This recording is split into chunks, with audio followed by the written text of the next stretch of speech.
ಅದೊಂದು ಕ್ರೀಡಾಂಗಣ. ರೋಮಿನಲ್ಲಿ ಬಹಳ ಪ್ರಸಿದ್ಧವಾದಂತಹ ಕ್ರೀಡಾಂಗಣ.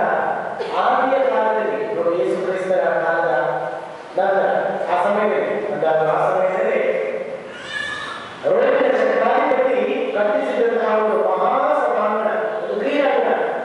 ಅವರು ಆಡುವಂತಹ ಎಲ್ಲಾ ರೀತಿಯ ಆಡುವ ಸ್ಪರ್ಧೆಗಳು, ಇವತ್ತು ನಾವು ಸ್ಟೇಡಿಯಂ ಅಂತ ಹೇಳ್ತೀವಲ್ಲ, ಆ ರೀತಿ ಅಂತಹ ಒಂದು ವಿಷಯ ಆ ಕಾಲದಲ್ಲಿ ಅಲ್ಲಿಂದ ಆರಂಭವಾಗುವುದು.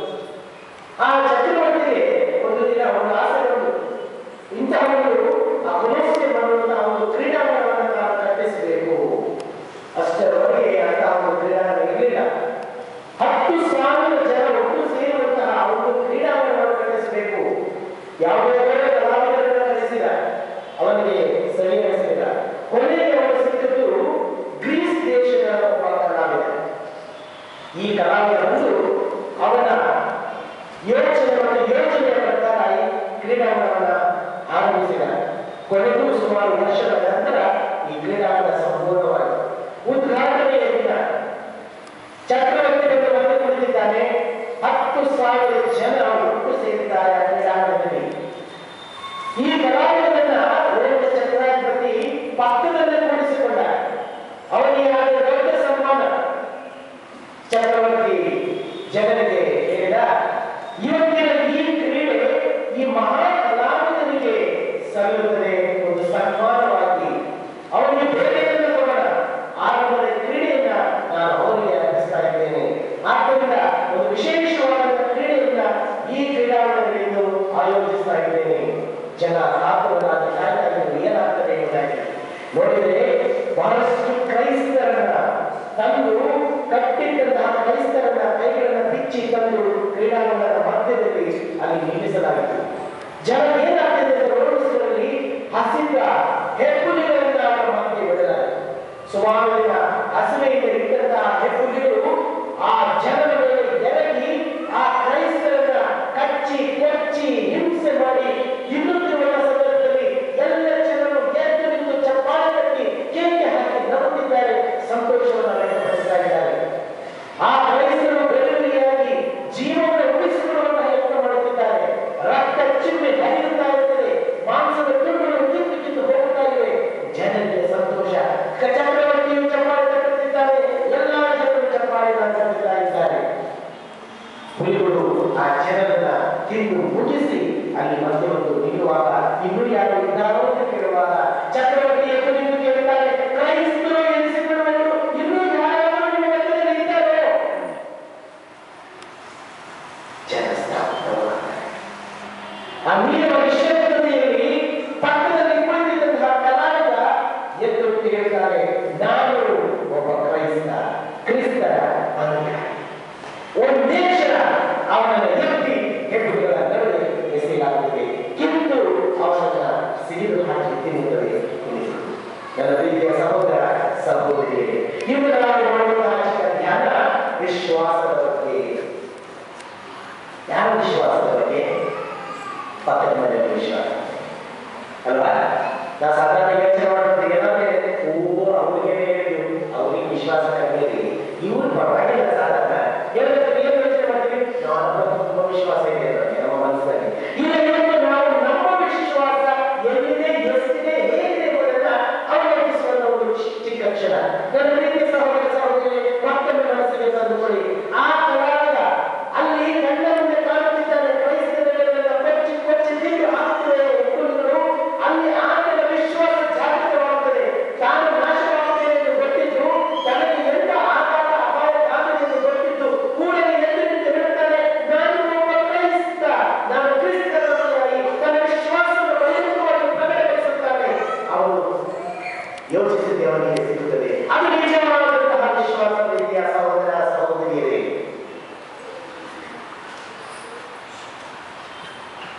ಯೇಸು ಕ್ರಿಸ್ತರಲ್ಲಿ ಶಿಷ್ಯರು ಕೇಳಿದ್ದಾರೆ, ಸ್ವಾಮಿ ನಮ್ಮ ವಿಶ್ವಾಸವನ್ನು ಹೆಚ್ಚಿಸಿರಿ, ನಮ್ಮ ವಿಶ್ವಾಸವನ್ನು ದೃಢಪಡಿಸಿರಿ, ನಮ್ಮ ವಿಶ್ವಾಸವನ್ನು ಅಧಿಕರಿಸಿರಿ ಸ್ವಾಮಿ ಎಂದು ಕೇಳಿಕೊಳ್ಳುತ್ತಾರೆ.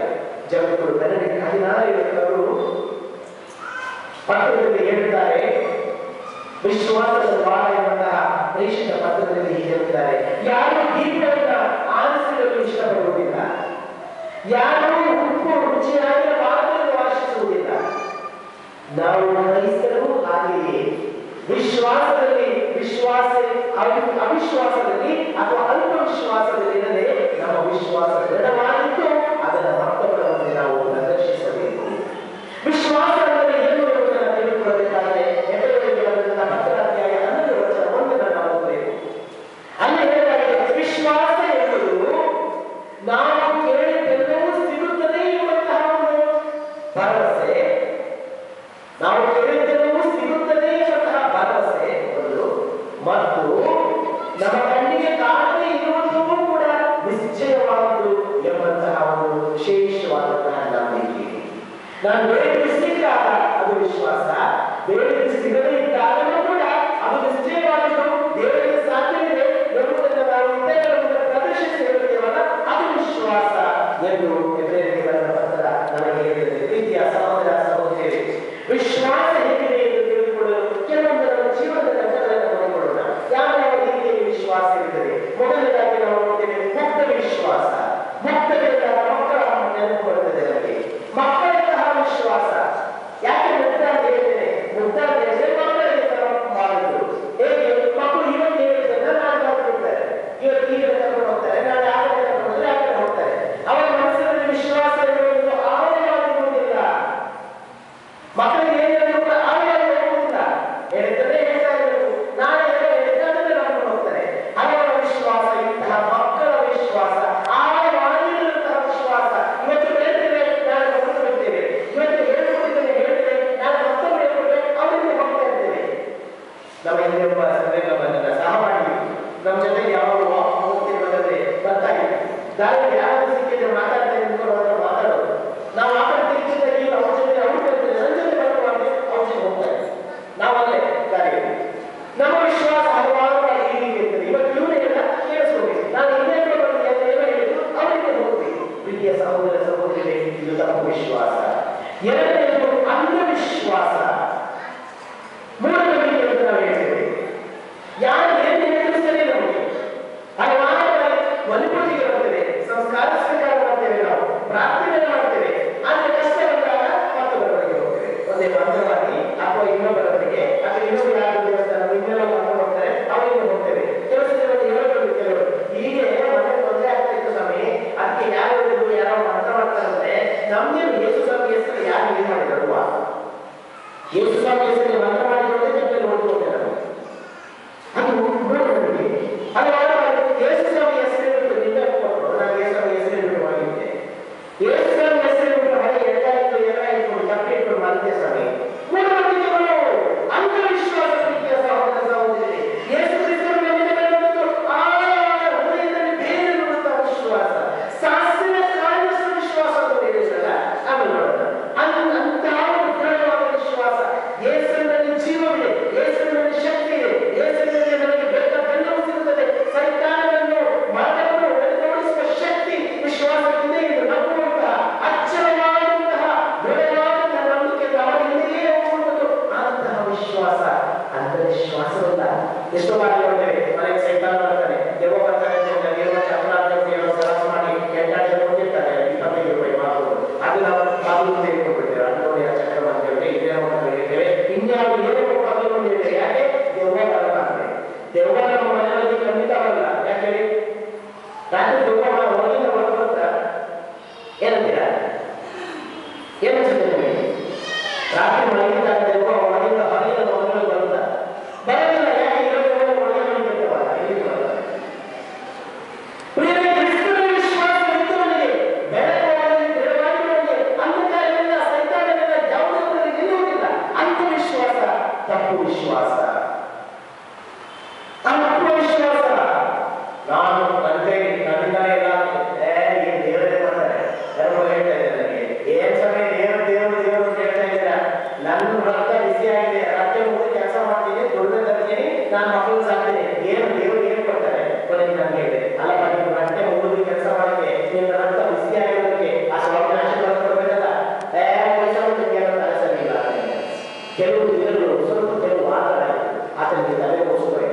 ಏನು ಕೊನೆ ಕೇಳಿದರೆ ಈಗಾಗಲೇ ನಂಬಿಕೆ ದೇವರಿಗೆ.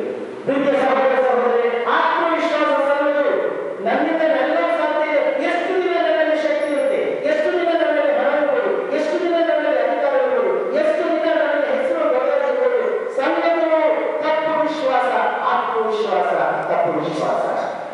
ಮತ್ತೊಂದು ವಿಶ್ವಾಸ, ಪದ ವಿಶ್ವಾಸ. ಕೆಲವರಿಗೆ ನಮಗೆ ಮತ್ತೊಬ್ಬರು, ಮತ್ತೊಬ್ಬ ವ್ಯಕ್ತಿ, ಮತ್ತೊಬ್ಬ ವಸ್ತು, ಮತ್ತೊಬ್ಬ ಹಣ, ಇದರ ಮೇಲೆ ವಿಶ್ವಾಸ. ಯಾರೊಬ್ಬರು ನಮಗೆ ತುಂಬಾ ಸಹಾಯ ಮಾಡಿದ್ರು, ಜೀವ ಉಳಿಸಿದ್ರು, ದೇವರಾಗಿ ಕೊಟ್ಟಂತೆ ಹಾಕಿದ್ರು, ಮತ್ತೆ ಅವರು ಕೊಟ್ಟಂತೆ ಇವರೇನ ದೇವರು ಅವಸರದ ಮೇಲೆ ಇವರು ದೇವರೆಲ್ಲ ಹೋಗುವುದಿಲ್ಲ. ತಪ್ಪು ವಿಶ್ವಾಸ, ಪರದಲ್ಲಿ ವಿಶ್ವಾಸ, ತಪ್ಪು ವಿಶ್ವಾಸ. ಹಣದ ವಿಶ್ವಾಸ, ತಪ್ಪು ವಿಶ್ವಾಸ. ಜಾಸ್ತಿ ಉಳಿಯೋದಿಲ್ಲ. ಅಧಿಕಾರದಲ್ಲಿ ಇಲ್ಲ, ತಪ್ಪು ವಿಶ್ವಾಸ. ಜಾಸ್ತಿ ದಿನ ಉಳಿಯೋದಿಲ್ಲ. ಪ್ರೀತಿಯ ಸಹೋದರ ಸಹೋದರಿಯರೇ, ಕೊನೆಯದಾಗಿ ನಾವು ನೋಡ್ತೇವೆ ದೈವಿಕ ವಿಶ್ವಾಸ, ದೇವರ ವಿಶ್ವಾಸ, ಕ್ರಿಸ್ತರ ವಿಶ್ವಾಸ. ಅಜೇಯ ಕ್ರಿಸ್ತರಲ್ಲಿ ನಾವು ಇರುವಂತಹ ವಿಶ್ವಾಸ. ಪಾಪವನ್ನು, ಮರಣವನ್ನು, ಸೈತಾನವನ್ನು ಸೋಲಿಸಿ ಎದ್ದು ಬಂದಂತಹ, ಎಂದಿಗೂ ಸಾಗದಂತಹ ಜೀವವುಳ್ಳ ಕ್ರಿಸ್ತರಲ್ಲಿ ವಿಶ್ವಾಸ. ಅದು ನಿಜವಾದಂತಹ ವಿಶ್ವಾಸ. ಪ್ರೀತಿಯ ಸಹೋದರ ಸಹೋದರಿಯರೇ, ನಮಗೆ ವಿಶ್ವಾಸ ಇದೆ. ನಿಮ್ಮನ್ನು ಕೇಳ್ತೇನೆ, ವಿಶ್ವಾಸ ಇದೆಯಾ? ಪೂಜೆ ಹೋಗ್ಬಿಟ್ಟು ವಿಶ್ವಾಸ ಇರೋ ಸಮಯ ಅಲ್ಲಾದ್ರೂ ಪೂಜೆ ಹೋಗ್ತಿದ್ವಾ? ಹೇಳ್ತಿದ್ದಾನೆ, ಜಪ ಮಾಡ್ತಿದ್ವಾ? ಬರವಣಿಗೆ ಹೋಗ್ತಿದ್ವಾ? ವಿಶ್ವಾಸ ನಮಗೆ ತುಂಬ ಇದೆ. ನೀನೇ ಹೇಳಬೇಡಿ. ಯಾವ ಪೂಜೆ ಮಾಡ್ತಿಲ್ವಾ ಆಗ ಕೇಳ್ತೀನಿ, ಆಗ ಹೇಳಿ ಎಲ್ಲಿದೆ ವಿಶ್ವಾಸ. ಅಯ್ಯೋ ಕೆಲಸ ಕೆಲಸ ಆಗ ವಿಶ್ವಾಸ ಇರಬೇಕು. ಕೆಲಸ ಮಾಡ್ತಾಗಿಲ್ಲ, ತಲೆ ಒಂದರಾದಲ್ಲಿ ನೋಡೋದು ಆಗ್ತಾ ಇತ್ತು, ನೋಡ್ತಿರ್ಲಿಲ್ಲ, ನೋಡೋದು ಆಗ್ತಾ ಇತ್ತು, ಅದಕ್ಕೆ ರೆಸ್ಟ್ ತಗೊಂಡೆ. ಆ ವಿಶ್ವಾಸನ ತಲೆ ವಿಶ್ವಾಸ. ನಮ್ಮ ಜೀವನದಲ್ಲಿ ಎಲ್ಲವೂ ಚೆನ್ನಾಗಿದ್ದಾಗ, ಸುಲಲಿತವಾಗಿದ್ದಾಗ, ಯಶಸ್ಸಿನಿಂದ ನಡೆಯುವಾಗ, ಸುಲಭವಾಗಿ ನಡೆಸಿದಾಗ ಅದು ನಮ್ಮ ವಿಶ್ವಾಸವಲ್ಲ. ವಿಶ್ವಾಸದ ಅಗ್ನಿ ಪರೀಕ್ಷೆ. ವಿಶ್ವಾಸ ಎನ್ನುವುದರ ಪ್ರಾಣಕ್ಕೆ ಸಂಕಟ ಬಂದಾಗ ಆಗ ಕ್ರಿಸ್ತರಲ್ಲಿ ನಾನು ತೋರಿಸುವ ವಿಶ್ವಾಸ, ಅದು ನಿಜವಾದ ವಿಶ್ವಾಸ. ಪ್ರಾಣ ಉಳಿಯುವುದಿಲ್ಲ ಅಂತ ಡಾಕ್ಟರ್ ಹೇಳ್ತಾ ಇದ್ದಾರೆ, ಯಾರು ಏನು ಮಾಡೋಕ್ಕಾಗಲ್ಲ ಅಂತ ಹೇಳ್ತಾ ಇದ್ದಾರೆ. ಆದರೂ ಕೂಡ ನನ್ನ ಕ್ರಿಸ್ತರಲ್ಲಿ ನಂಬಿಕೆಯನ್ನು ತೊರೆಯುವುದಿಲ್ಲ, ಜೀವಕ್ಕೆ ಭಯ ಅದು ನಿಜವಾದಂತಹ ವಿಶ್ವಾಸ. ಪ್ರೀತಿಯ ಸಹೋದರ ಸಹೋದರಿಯರೇ, ಒಂದನೇ ವಿಶ್ವಾಸ ಬೇಕಾ, ನಿಮ್ ಜೀವ ಬೇಕಾ? ಎರಡರಲ್ಲಿ ಒಂದನ್ನು ಆರಿಸುವುದು ಹೇಳುವಾಗ ನನ್ನ ಕ್ರಿಸ್ತನ ವಿಶ್ವಾಸ ಬೇಕು, ಜೀವ ಹೋದರೂ ಪರವಾಗಿಲ್ಲ ಎಂದು ನುಡಿಯನ್ನು ನಾವು ಸಿದ್ಧರಾಗಿದ್ದೇವೆ. ಆಗ ನನ್ನಲ್ಲಿ ವಿಶ್ವಾಸ ಇದೆ ಎಂದು ನಾನು ಹೇಳಬಹುದು. ನನ್ನಲ್ಲಿರುವಂತಹ ಹಣವನ್ನೆಲ್ಲ ಕೊಟ್ಟುಬಿಡು, ಇಲ್ಲ ಅಂತ ಹೇಳಿದ್ರೆ ನಾನು ನಿನ್ನ ಕ್ರಿಸ್ತನನ್ನ ನಾನು ಹೆಸರು ಹಾಳು ಮಾಡ್ತೇನೆ ಅಂತ ಹೇಳುವಾಗ ಹಣ ಬೇಕು, ಕ್ರಿಸ್ತನ ಬೇಕು, ವಿಶ್ವಾಸ ಬೇಕು, ಹಣ ಬೇಕು. ಅಲ್ಲಿ ಅಗ್ನಿ ಪರೀಕ್ಷೆ, ಅದು ನಿಜವಾದಂತಹ ವಿಶ್ವಾಸ. ನನಗೆ ಯಾರು 1 ಲಕ್ಷ ಕೊಡ್ತೀನಿ ಅಂತ ಹೇಳ್ತಾರೆ, ಆದರೆ ಬಾಂಗ್ಲಾ ಹೋಗಲೇಬೇಕು. ಯಾವಾಗ ಹೋಗ್ತಿಬಿಡು, 1 ಲಕ್ಷ 1 ಲಕ್ಷ ಬರುತ್ತಲ್ಲ, ಅದು ನಿಜವಾದಂತಹ ವಿಶ್ವಾಸ. ಕ್ರಿಸ್ತನಿಗಾಗಿ, ಕ್ರಿಸ್ತ ವಿಶ್ವಾಸಕ್ಕಾಗಿ 1 ಲಕ್ಷ ಅಲ್ಲ, 1 ಕೋಟಿ ರೂಪಾಯಿ ಬಿಡುಗಡೆ ನಾನು ಸಿದ್ಧತೆ ಇದೆ. ಅದು ನಮ್ಮ ಅಗ್ನಿ ಪರೀಕ್ಷೆ, ಅದು ನಮ್ಮ ಅಗ್ನಿ ಪರೀಕ್ಷೆ. ಭಾನುವಾರ ನಾಳೆ ಎಕ್ಸಾಮ್ ಇದೆ, ಮಕ್ಕಳಿಗೆ ಪೂಜೆ ಹೋಗ್ಬೇಕಾ, ಟ್ಯೂಷನ್ಗೆ ಹೋಗ್ಬೋದು. ಇಲ್ಲಿ ವಿಶ್ವಾಸ. ಇವತ್ತು ತುಂಬ ಕೆಲಸ, ಇವತ್ತು ಹೋಗ್ತೇನೆ, ಸಂಬಳ ಮಾಡ್ತಾರೆ, ಒಂದು ಪೂಜೆ ಬರಕ್ಕಾಗೋದಿಲ್ಲ. ಇಲ್ಲಿ ವಿಶ್ವಾಸ. ಕಷ್ಟಗಳು ಬರುವಾಗ ಆಗ ನಾವು ವಿಶ್ವಾಸ ಎಲ್ಲಿದೆ, ಯಾವ ಸ್ಥಿತಿಯಲ್ಲಿದೆ ಎಂಬುದನ್ನು ನಾವು ನಿಜವಾಗಿ ಯೋಚನೆ ಮಾಡಿಕೊಳ್ಳಬಹುದು. ಪ್ರೀತಿಯ ಸಹೋದರ ಸಹೋದರಿಯರೇ, ಹಲವಾರು ನನ್ನ ವಿಶ್ವಾಸ ಇದೆ ಎಂದು ತಪ್ಪು ಕಲ್ಪನೆಯಲ್ಲಿ ನಾವು ನಮ್ಮ ಜೀವನವನ್ನು ಮಾಡಿಕೊಳ್ಳುತ್ತೇವೆ. ಮಂಗಳೂರಿನಲ್ಲೆಲ್ಲ ದೇವಾಲಯಗಳನ್ನು ಧ್ವಂಸಗೊಳಿಸುವಾಗ, ಗುರುಗಳನ್ನ ತನ್ನ ಪ್ರತಿಮೆಗಳನ್ನು ಹೊಡೆಯುತ್ತಿರುವಾಗ ನೂರಾರು ಯುವಕರು ಹೋಗಿ ಅಲ್ಲಿ ಆ ಜನರ ನಡುವೆ ಹೋಗಿ ಕಷ್ಟಪಟ್ಟು ಅವರನ್ನು ಹೋರಾಡಿರಲ್ಲ, ನಂತರ ಏನು ಹಾಕಿದ್ರು ಕೂಡ ಅವರ ವಿಶ್ವಾಸವನ್ನು ಕಳೆದುಕೊಳ್ಳದೆ ಮುಂದೆ ನಿಂತಿರಲ್ಲ, ಅದು ನಿಜವಾದ ವಿಶ್ವಾಸ. ನಮ್ಮ ಮಕ್ಕಳನ್ನ ತೊಂದರೆ ಆಗುವುದನ್ನು ಹೋಗಿ ಬನ್ನಿ ಅಂತ ತಂದೆ ತಾಯಿ ಕಳಿಸ್ಕೊಟ್ರಲ್ಲ, ಅದು ವಿಶ್ವಾಸ. ನೀವು ಕ್ರಿಸ್ತನಲ್ಲಿ ನಂಬಿಕೆ ಇರ್ತೀರಾ? ನಿಮ್ಗೆ ವಿಶ್ವಾಸ ಬೇಕಾ ಅಥವಾ ನಿಮ್ಮ ಜೀವ ಬೇಕಾ? ಮನೆ ಬೇಕಾ ಅಥವಾ ನಿಮಗೆ ಚರ್ಚ್ ಬೇಕಾ? ನೀವು ಕೇಳಿದಾಗ ಗಂಡ ಮನೆಯಲ್ಲಿ ಉಳಿಸದಲ್ಲಿ ನಮಗೆ ನಮ್ಮ ಕ್ರಿಸ್ತರು ಮುಖ್ಯ, ನಮಗೆ ನಮ್ಮ ವಿಶ್ವಾಸ ಮುಖ್ಯ. ನಮಗೆ ಮನೆಯಲ್ಲಿದ್ರೂ ಪರವಾಗಿಲ್ಲ, ಊಟ ತಿಂದಿದ್ರು ಪರವಾಗಿಲ್ಲ, ಕಾಲಿಗೆ ಹೋಗಿ ಇನ್ನೂ ಕುಳಿತುಕೊಂಡು ಅವನೇ ಜೀವ ಕಲಿಸಲು ಇದ್ದಾರಲ್ಲ, ಆ ಜನರು ಅದು ವಿಶ್ವಾಸ. ಕೆಲಸ ಇದೆ, ಸಂಬಳ ಇದೆ, ಮನೆ ಇದೆ, ಬ್ಯಾಗ್ ಇದೆ ಅಥವಾ ಕಾರಿದೆ, ಆರಾಮಾಗಿದ್ದೀನಿ, ತೊಂದರೆ ಇಲ್ಲ, ಮನೆ ಪೂಜೆ ಬರ್ತೀನಿ, ಒಂದಿಷ್ಟು ಕಾಯಿಲೆ ಹಾಕ್ತೀನಿ, ಹೋಗ್ತೀನಿ, ಒಳ್ಳೆ ಕೆಲಸ. ತಪ್ಪು ವಿಶ್ವಾಸ. ತಪ್ಪು ವಿಶ್ವಾಸ ಎಲ್ಲಿದೆ? ತಲೆಮಟ್ಟದಲ್ಲಿರುವಂತಹ ವಿಶ್ವಾಸ ಎಂದು ನಾವು ಹೇಳ್ಬೋದು. ಎಷ್ಟೋ ನಾವು ಹೇಳ್ತೇವೆ, ಅಯ್ಯೋ ಕಣ್ಣಿಂದ ಬರುವ ಸಂಸ್ಕೃತಿಗೆ ಪ್ರಿಯರೇ, ನಮಗೆ ಕಷ್ಟ ಬಂದಾಗ, ನೋಡ್ಕೊಂಡಾಗ, ತೊಂದರೆ ಆದಾಗ ಓಡೋದು ಬಿಡ್ತೀವಿ, ರಾಷ್ಟ್ರಪತಿ ಚರ್ಚೆಗೆ ಕ್ಯಾನ್ವಾಸ್ಗೆ ದೇವರು ನೀಡಬೇಕು ನಮ್ಮ ಮಾತನ್ನು ಕೇಳೋದಕ್ಕೆ ಅಲ್ವಾ? ನಮ್ಮ ಪ್ರಾರ್ಥನೆ ಕೇಳೋದಕ್ಕೆ ಹಗಲು ಕೊಡೋದು ದೇವರು, ರಾತ್ರಿ 3 ಗಂಟೆಗೆ ಪ್ರಾರ್ಥನೆ ಮಾಡೋದು ದೇವರು, ಆಗಲೇ ಕಲಿಸ್ಬಿಡ್ಬೇಕು, ತಥಾಸ್ತುವಾಗಿ ಹೇಳ್ಬಿಡೋದು. ನಾವು ಹೇಳ್ಕೊಳ್ಳೋದಕ್ಕೆ ನಮಗೆ ಟೈಮ್ ಇದ್ರೆ ನಾವು ಹೋಗ್ತೀವಿ, ದೇವರು ಟೈಮ್ ಮಾಡಿಕೊಂಡು ನಾವು ತಪ್ಪು ವಿಶ್ವಾಸ. ಸರಿನಾ? ನಮ್ಮ ವಿಶ್ವಾಸ ಹೇಗೆ ಆಗ್ತದೆ? ಮೊದಲನೇದಾಗಿ ಸಂಶಯದಿಂದ. ಸಾಸಿವೆ ಕಾಳದಲ್ಲಿ ವಿಶ್ವಾಸ ಏನು ಸಾಸಿವೆ ಕಾಳದಲ್ಲಿ ಸ್ವಲ್ಪ ಇದೆ ಸಾಧ್ಯ. ಹೌದಾ? ನಾನು ಸಾಸಿವೆ ಕಾಳಿನಷ್ಟು ಸ್ವಲ್ಪ ವಿಶ್ವಾಸ ಯೇಸು ಸ್ವಾಮಿ ಹೇಳಿಲ್ಲ. ಸಾಸಿವೆ ಕಾಳಿನಷ್ಟು ವಿಶ್ವಾಸ ಅನ್ನೋದು ಸ್ವಲ್ಪ ಅಂತ ಹೇಳಿಲ್ಲ. ಯಾಕೆ ಸಾಸಿವೆ ಕಾಳು ಅತಿ ಚಿಕ್ಕದ್ದು, ಟೊಳ್ಳಾಗಿಲ್ಲ, ದೃಢವಾಗಿರ್ತದೆ. ಈಗಿನ ನಮ್ಮ ಸಾಸಿವೆ ಕಾಳು ಅದು ಟೊಳ್ಳ. ಯೇಸು ಸ್ವಾಮಿಯ ಕಾಲದಲ್ಲಿ ಸಾಸಿವೆ ಕಾಳನ್ನ ಯಾರು ಈ ಬೆರಳು ತೆಗೆದ್ರೆ 9 ಸಾಸಿವೆ ಕಾಳು ಕೊಟ್ಟೆ ಅಷ್ಟು ಚಿಕ್ಕ ಸಾಸಿವೆ ಕೊಟ್ಟೆ. ಅದು ತೋರಿಸ್ತೇನೆ. ಆ ವಿಶ್ವಾಸ ದೃಢವಾದ ವಿಶ್ವಾಸ, ಅಂತ ವಿಶ್ವಾಸ ಅಂತ ಹೇಳಿ ಸಂಶಯ ಬಂದಾಗ ಒಂದು ಬೀಳ್ತೇವೆ. ಎಷ್ಟು ದೃಢವಾಗಿರ್ತದೆ ಯೇಸು ಸ್ವಾಮಿ ನೀವು ಕೇಳಿದರೆ ಆಗಲೇ ಕಾಯ್ಕೊಂಡು ಕೇಳ್ಕೊಳ್ಳಿ. ಹಾಗೆ ಹೇಳ್ತೀವ ಸ್ವಾಮಿ ಹೇಳ್ತಾರೆ ಏನೋ ಮನಸ್ಸು ಮಾಡಿ ಕೊಟ್ಟರೆ ಕೊಡಿ ಇಲ್ಲ ಅಂತಾಗಿದೆಯಲ್ಲ ಕೇಳಿದ್ದೀನಿ ನೋಡೋಣ ಬೇರೆ ಮನಸ್ಸಿದ್ರೆ ಕಣ್ಣಿಂದ ಕೊಡ್ತಾರೆ. ಹೆಸರು ಆನಂದಕ್ಕೆ ಆನಂದ ಬನ್ನಿ ಅದು ನೋಡಿದ್ದಾರೆ ನೋಡಿ ಒಂದಿನ ಪ್ರಾರ್ಥನೆ ಮಾಡಿ ಸಿಗಲಿಲ್ಲ ಅಂತ ಹೇಳಿದ್ದೀನಿ. ಪ್ರೀತಿಯ ಸಹೋದರ ಸಹೋದರಿ, ಸಂಶಯ ನಮ್ಮ ವಿಶ್ವಾಸವನ್ನು ಹಾಳು ಮಾಡ್ತದೆ. ಅವನು ಹೇಳಿಲ್ಲ ಆಗಿ ತಂದೆ ತಾಯಿ ದೇವರ ಸಂಬಂಧವನ್ನು ಹಾಳು ಮಾಡಿದರು. ಲೂಸಿಫರ್ ಅವನು ಚೆನ್ನಾಗಿದ್ದ ಅವನೇ ತೋರಿಸ್ದ ಹಾಳಾಗೋಗ್ಬಿಟ್ಟ.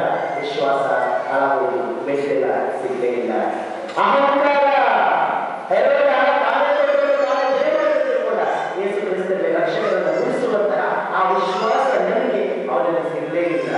ಹಲವಾರು ಬಾರಿ ನಮ್ಮಲ್ಲಿರುವಂತಹ ಒಂದು ಸ್ವಾರ್ಥ ನಮ್ಮ ವಿಶ್ವಾಸವನ್ನು ಹಾಳಾಗುತ್ತದೆ, ಮೋಸ ಮಾಡ್ತದೆ, ನಮಗೆ ಕೆಳ ವಿಶ್ವಾಸವನ್ನು ಮಾಡ್ತದೆ. ಭ್ರಷ್ಟ ಕಾರ್ಯಕಲಾಪಗಳಲ್ಲಿ ಅದಾಗಿ ಏನ್ಗಳು ಹೋಗ್ತವೆ ಅದನ್ನು ಒಂದು ಸಭ್ಯರಾಗಿ ನೋಡುತ್ತಿದ್ದರು. ಅವರು ದೇಶಗಳಲ್ಲಿ ಎಲ್ಲರೂ ಮಾಡಿಕೊಳ್ಳಿ ಅವರೆಲ್ಲರೂ ಸ್ವಲ್ಪ ಬಚ್ಚಿಟ್ಕೊಂಡು ಪೇಪರ್ ಕೇಳಿದರೆ ಇಷ್ಟೇ ಅನುಮತಿಗಳು ಅಷ್ಟೇ ಸ್ವಲ್ಪ ಎಲ್ಲ ತಪ್ಪಿಕೊಳ್ಳಿ ಹೋಗು ದೇವರಿಗೆ ಸುಳ್ಳೆಲ್ಲ ಪ್ರಾಣವೇ ತಗೊಂಡ್ಯ ದವ ಇದರಿಂದ ಹೆಂಡತಿ ಬಂದು ಅವಳು ಗೊತ್ತಿಲ್ಲ ಗಂಡ ಸಂಬಂಧಿದ್ದಾರೆ ಸಹಾಯ ಕೇಳಿದ್ರು. ಏನಮ್ಮ ನಿಮ್ಮ ಗಂಡ ಕೇಳ್ತಾರೆ ನೀವು ಎಲ್ಲವನ್ನ ತಗೊಂಡಿದ್ದೀರಾ, ಬಚ್ಚಿಟ್ಟಿದ್ದೀರಾ, ಯೇಸು ಕ್ರಿಸ್ತನಿಗೆ ನಿಜವಾದ ವಿಶ್ವಾಸ ಇದೆ, ಹೌದು ಸ್ವಾಮಿ ಸತ್ಯ ಹೇಳ್ತಿದ್ಯಾ, ಸತ್ಯ ಹೇಳ್ತಾರೆ. ಹೇಳಿದ್ರು ನೀನು ಅವಿಧೇಯತೆಯಿಂದ ಅಹಂಕಾರದಿಂದ ಅಥವಾ ಸ್ವಾರ್ಥವನ್ನು ಮಾಡ್ತಾ ದೇವರಿಗೆ ಮೋಸ ಮಾಡ್ತಾ ಇದ್ದೀರಿ. ಇಷ್ಟೇ ಹೇಳಿ ಕೈ ಮೊಟಕುಗೊಳಿಸದೆ ನೀನು ಗಂಡ ಈಗ ಸತ್ತೋದ ಅವರು ಸ್ವಾರ್ಥ ಮಾಡಿಸಿ ಹೋಗು ನಿನ್ನನ್ನು ನೋಡ್ಕೊಂಡು ಬರ್ತಾರೆ. ಅವಳು ಬಿದ್ದು ಸತ್ತೋದು. ಪ್ರೀತಿಯ ಸಹೋದರ ಸಹೋದರರೇ, ವಿಶ್ವಾಸವನ್ನು ಹಾಳು ಮಾಡುವಂತಹ ಪ್ರಮುಖ ಅಂಶಗಳು ಇವಾಗಲೇ. ಹಾಗಾಗಿ ಒಂದು ಕ್ಷಣ ಯೋಚನೆ ಮಾಡೋಣ. ನನ್ನ ವಿಶ್ವಾಸ ಹೇಗಿದೆ, ಎಷ್ಟರ ಮಟ್ಟಿಗಿದೆ? ನನ್ನ ಪ್ರಾಣ ಕೇಳ್ತಾರೆ ಈಗ ಒಳಗಡೆಯಿದ್ದೀನ ಬಹಳ ಸುಲಭ ಅಲ್ಲ. ಇಲ್ಲಿ ಬಂದು ಸ್ವಾಮಿ ನನ್ನಲ್ಲಿ ಎಲ್ಲವನ್ನೂ ಕೊಡ್ತೇನೆ ಹೇಳ್ತೀರಲ್ಲ, ಏನಾದರೂ ತಗೋಸ್ವಾಮಿ ಅಕಸ್ಮಾತ್ ದೇವರ ಹೆಸರಲ್ಲಿ ನಾನು ಹೇಳಿದೆ ಕೊಡ್ತೀರಾ ಕೊಟ್ಬಿಡ್ತೀನಿ, ಮನೆ ಕೊಡ್ತೀರಾ ಕೊಟ್ಬಿಡ್ತೀನಿ, ದುಡ್ಡು ಕೊಡ್ತೀರಾ ಎಲ್ಲ ಕೊಟ್ಬಿಡ್ತೀನಿ. ಯಾಕೆ ನನ್ನ ದೇವರಿಗೆ ಗ್ಯಾರಂಟಿ ಕೊಟ್ಬಿಡ್ತೀವಿ, ಎಲ್ಲವನ್ನೂ ಕೂಡ ಕಟ್ಟಿದ್ದೇವೆ. ಅವರು ಹೋಗ್ತಿದ್ದಾರೆ ಪ್ರೇಕ್ಷಕ ಕಾಯ್ತಾ ಇದ್ದಾರೆ. ಅವ ಅಣ್ಣ ಅಕ್ಕ ಅಮ್ಮ ತಾಯಿ ಹೋಗಿ ನೋಡಮ್ಮ ಸ್ವಲ್ಪ ಏನಾದ್ರು ಕೊಡಮ್ಮ ಭಿಕ್ಷೆ ಬೇಡ ಅಂತ ಚಿಲ್ಲರೆ ಇಲ್ಲಪ್ಪ. ಯಾಕೆ ನೋಡ್ಕೊಡ್ಬೇಡ ಚಿಲ್ಲರೆ ಮಾತ್ರ ಕೇಳ್ತಾರ ದೇವರಿಗೆ ಕೊಡ್ತೀವಿ. ಆಮೇಲೆ ಚಿಲ್ಲರೆ ಇಲ್ಲ, ಯಾಕೆ ನಮ್ಗೆ ಚಿಲ್ಲರೆ ಜಾಸ್ತಿ ಕೊಡೋದಿಲ್ಲ. ನಮಗೆ ಮಾತ್ರ ದೊಡ್ಡ ದೊಡ್ಡ ರೋಗಗಳನ್ನು ಕೊಡಬೇಕು, ದೇವರಿಗೆ ಮಾತ್ರ ಉಳಿದಾಸ್ಕೊಡ್ತಾರೆ.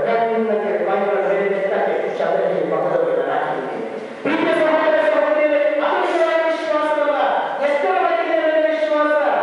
ದೇವರ ಮೇಲೆ ನಿನ್ನ ಎಲ್ಲವನ್ನೂ ಕೊಡ್ತೀಯ, ಸಿದ್ಧರಿದೀಯ. ನನ್ನ ಜಾಗದಲ್ಲಿ ನನ್ನಗೋಸ್ಕರ ಮನೆ ಮಗ ಹೆಂಡತಿ ಮಕ್ಕಳು ತಂದೆ ತಾಯಿ ಎಲ್ಲವನ್ನೂ ಕೂಡ ಸಿದ್ಧರಿದೀಯ. ಏನ್ ಹೇಳಿದ್ದಾರೆ ಹೂವಂದ್ರೆ ಅಷ್ಟೇ. ಎಲ್ಲಿದೆ ವಿಶ್ವಾಸ?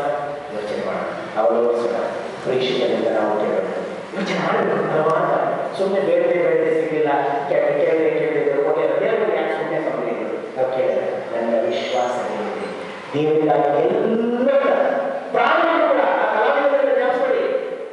ಸಾಧ್ಯತೆ ಗೊತ್ತಿದೆಯೋ ನಾವು ಯಾರಾದ್ರೂ ಇಬ್ಬರಲ್ಲಿ ಒಳ್ಳೆಯ ಕಾಯ್ತಾ ಇದ್ದಾರೆ ಅಲ್ಲಿ ಏನೋ ಜಗಳ ಇದೆ, ಎಲ್ಲ ವಯಸ್ಸನ್ನು ಹೊಡೆದಿದ್ದಾರೆ, ಕೂಡಲೇ ಮನೆಗೆ ಮಾಡ್ತೀವಿ, ಚರ್ಚೆ ತಗೊಂಡ ಸೀದಾ ಮನೆ ವಿಶ್ವಾಸ ಎಲ್ಲಿದೆ?